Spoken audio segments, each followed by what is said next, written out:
Akra breathed around Zion Kane, a living, restless thing. The city pulsed with 1,000 hidden stories, each street alive with secrets and possibility. Above, the humid air shimmered with the promise of rain, while below, the city's veins throbbed with the footsteps of countless souls searching for something: escape, fortune, or simply a place to belong.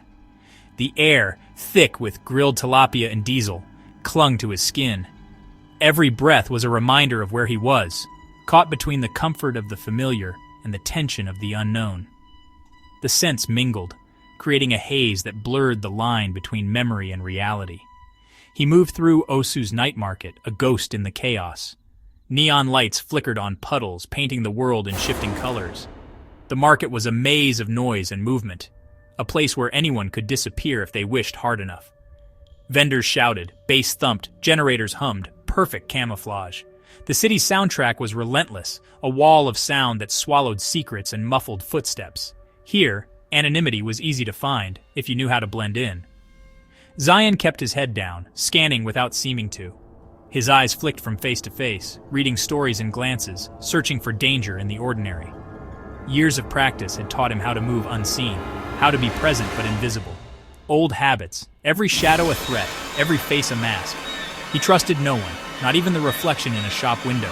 The city was full of watchers, and he had learned to watch back, always alert, always ready. He bought roasted ground nuts, the vendor barely noticing him. Money and goods exchanged hands in silence, a transaction as anonymous as a passing breeze. Zion savored the brief connection, knowing it would be forgotten in moments.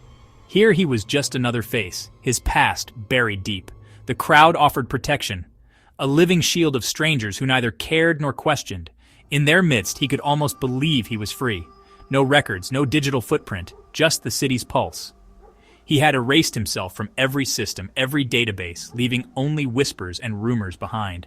The city's lights blinked indifferently, offering him both sanctuary and anonymity. He'd spent years erasing himself, becoming a phantom. Each day was a careful dance, a balancing act between visibility and vanishing. He had mastered the art of slipping through cracks, of leaving no trace. The city's energy was his shield, the noise his sanctuary.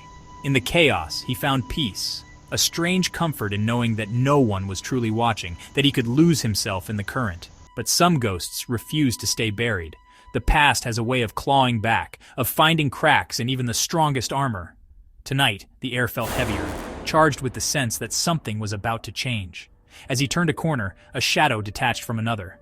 The movement was subtle, but Zion's instincts screamed. Someone else was hunting, someone who remembered the man he used to be. The peace he'd built was about to shatter. In an instant, the fragile illusion of safety cracked, and the city's noise became a warning instead of a comfort. The past had found his address. And in Akra's restless night, Zion Kane realized that no one can outrun their own shadow forever. The attack was sudden, brutal, efficient. Two men emerged from the alley, moving with trained precision. No words, just violence. One lunged low, the other high, a glint of metal. Zion's instincts took over. He sidestepped, striking the first attacker's knee. Crack. Pivoted, using the falling body as a shield. The knife missed his throat by inches. Cold, professional eyes. This was no mugging. He slammed his elbow into the second man's face, disabled him with a strike to the temple. The first crawled for the knife. Zion kicked it away.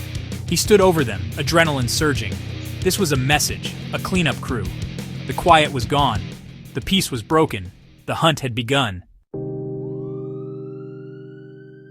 Zion didn't wait.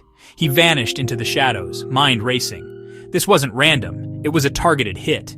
He zigzagged through Osu's back streets, every shadow a threat. At his apartment, he checked for tampering. Clear. Inside, he locked the door, grabbed his laptop. The burner phone vibrated. A message from a number he'd hoped never to see. General Adebayo. The message, protocol awakened. Not a warning, a command. A trigger from a life he'd tried to forget. Protocol awakened meant the network was compromised.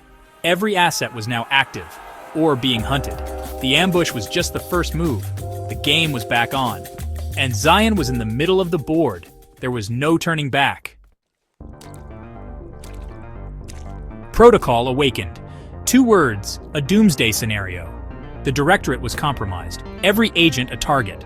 The attackers were no random thugs. They were assets or worse. Zion's hands flew over the keyboard, decrypting the message. His quiet life was over. The operative was awake. The message required a digital handshake, seconds to respond. He initiated the decryption, muscle memory guiding him. Star charts, one-time pads, biometric keys. His old world. The laptop's fan word, progress bar crawling. Outside, every sound was a threat. This room was now a coffin.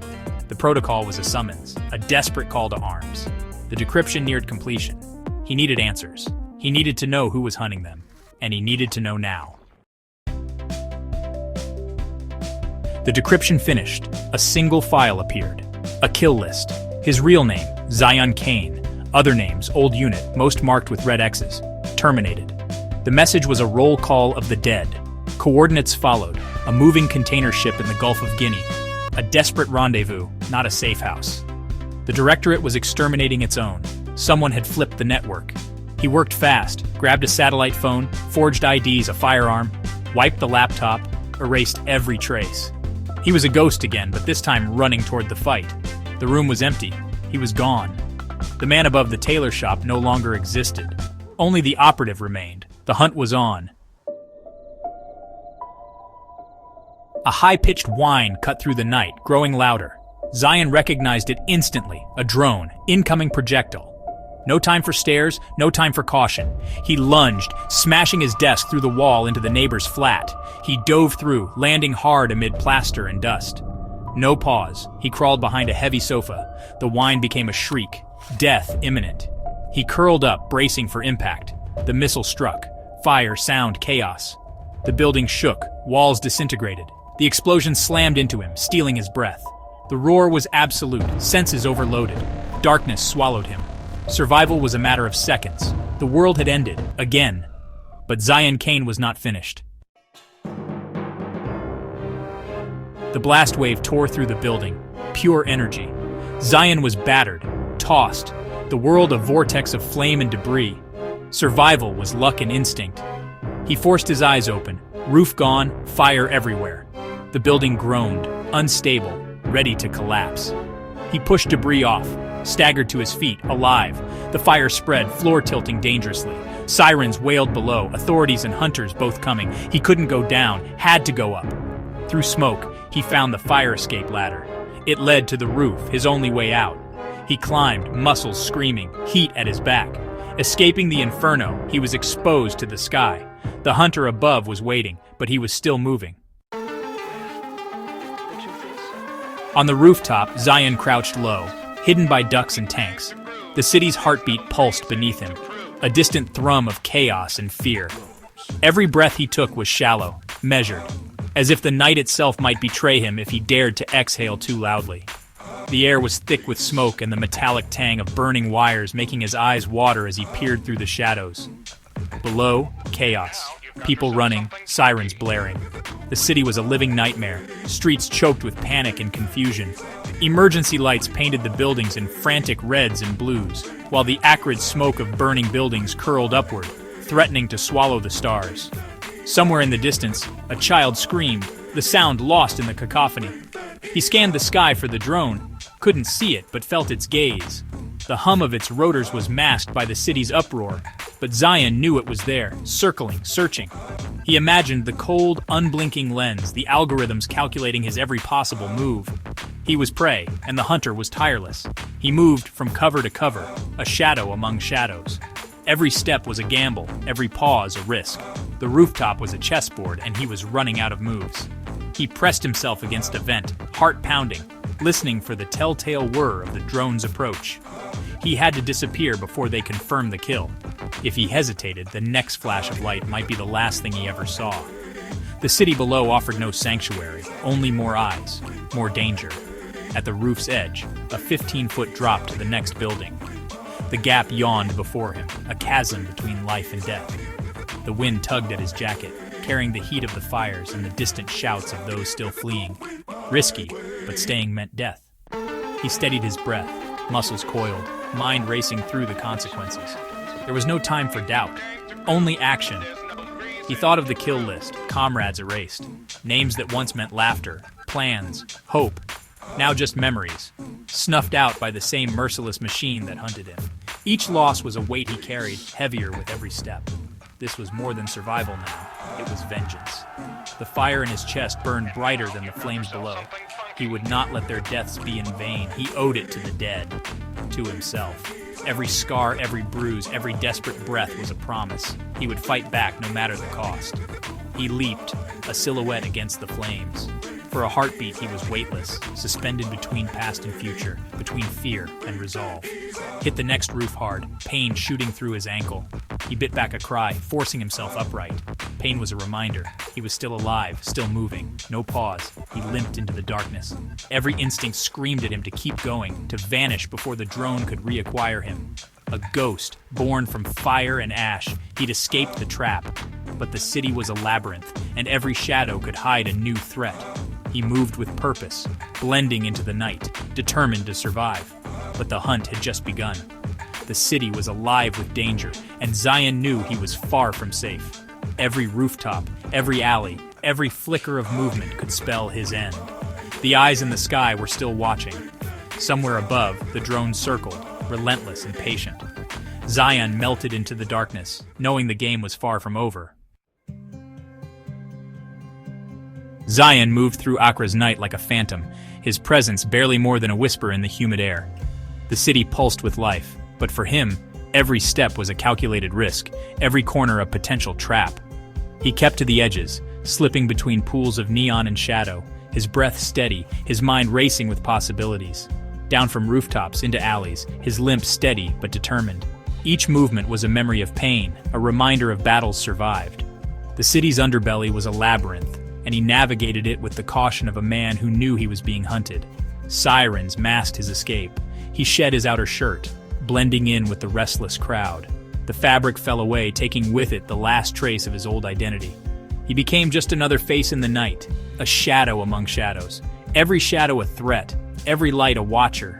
The city's glow was unforgiving, exposing secrets and betraying movements. He trusted nothing, not the silence, not the darkness, and certainly not the fleeting comfort of anonymity. The paranoia was familiar. He wore it well, like a second skin. Years of running had taught him to listen to the city's heartbeat, to sense danger before it struck. His eyes flicked over every surface, searching for the glint of a lens or the whisper of footsteps. The drone was just the first move. Now ground assets would follow. He could almost feel the net tightening, invisible lines drawing closer with every passing second. Surveillance was relentless, and he knew the hunt was only beginning. He was one man against a ghost army, a single target in a city of millions. The faceless crowd pressed around him, indifferent to his struggle, yet he felt the weight of unseen eyes tracking his every move. His only edge, training, instinct, and the belief he was dead. That wouldn't last. The adrenaline sharpened his senses, but exhaustion nipped at his heels. He clung to the hope that somewhere ahead, there was a way out. He had to reach the coast. The ship was his only hope. The promise of escape shimmered on the horizon, distant and uncertain. Every step toward the water was a gamble, but retreat was not an option. The city was a cage. He had to vanish. Its twisting alleys and towering buildings threatened to swallow him whole. But he moved with purpose, determined to slip through the cracks before the jaws closed. In a dark alley, he paused, the city's noise washing over him. Hunted, alone, but not broken. He drew a shaky breath, gathering his resolve, knowing that the next move could mean life or death. The ambush had awakened the soldier within. Old instincts surged to the surface, battle-hardened and unyielding. He was no longer just a fugitive, he was a force to be reckoned with. Zion Kane's war had just begun. The city might hunt him, but he would not go quietly. In the darkness, he found his purpose, and the fight was far from over.